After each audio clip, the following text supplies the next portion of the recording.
Hi friends, சப்பாத்திக்கு சூப்பரான ஒரு குருமா ரெசிபி எப்படி செய்யலான்னு பார்க்கலாமா? இதுக்கு ஒரு வடைச்சட்டி அடுப்பில் வச்சு எண்ணெய் ஊற்றி இஞ்சி பூண்டு சேர்த்துக்கிறேன். இதோட காரத்துக்கு தேவையான அளவு பச்சை மிளகாய் சேர்த்துக்கிறேன். ஒரு 10 சின்ன வெங்காயமும் சேர்த்து வதக்கிக்கிறேன். இது வதங்கினதும் இதோட கொஞ்சமாக சோம்பு, கிராம்பு, மிளகு, ஜீரகம், கசகசா, பட்டை, ஒரு 6 முந்திரி பருப்பு சேர்த்து வதக்கிக்கிறேன். இதோட ஒரு கைப்பிடி அளவு பொட்டுக்கடலையும் சேர்த்துக்கிறேன். சேர்த்து ஒரு 2 நிமிஷம் வதக்கிட்டு இதோட தேங்காயை மிக்சியில் சேர்த்து கொரகொரன்னு அரைச்சி எடுத்து வச்சுருக்கிறேன். அதையும் சேர்த்துக்கிறேன்.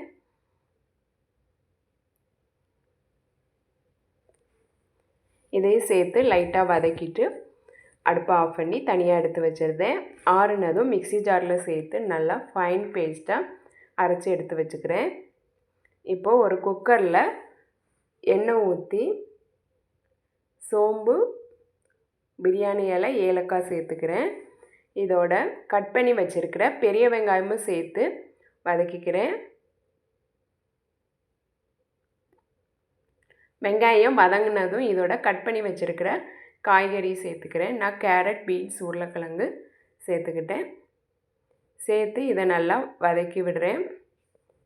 ஒரு 2 நிமிஷம் வதக்கிட்டு இதோட ஒரே ஒரு தக்காளி மட்டும் சேர்த்துக்கிறேன். தக்காளி ரொம்ப சேர்க்க தேவையில்ல, சும்மா ஒரு தக்காளி சேர்த்தாலே போதுமானது.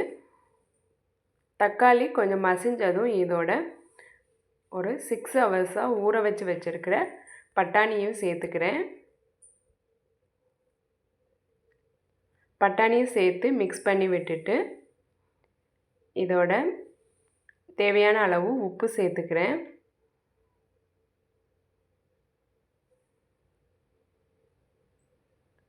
அரைச்சி வச்சுருக்கிற தேங்காவையும் சேர்த்துக்கிறேன்.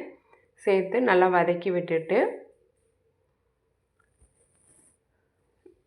மிக்சி ஜார் கழுவுன தண்ணியையும் சேர்த்துக்கிறேன்.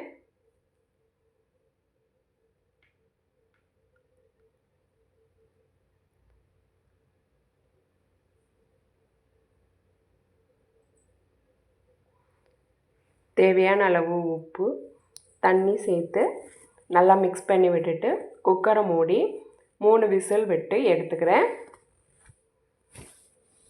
ப்ரெஷர் இறங்கினதும் ஓப்பன் பண்ணிவிட்டு இதில் மல்லி இலை தூவி அடுப்பை ஆஃப் பண்ணால் சூப்பரான சப்பாத்தி குருமா ரெடி.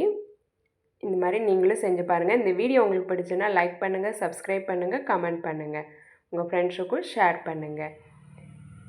இந்த குருமாவை சப்பாத்தி, தோசை எல்லாத்துக்குமே சாப்பிட்லாம். சூப்பராக இருக்கும். ட்ரை பண்ணி பாருங்கள். தேங்க்யூ.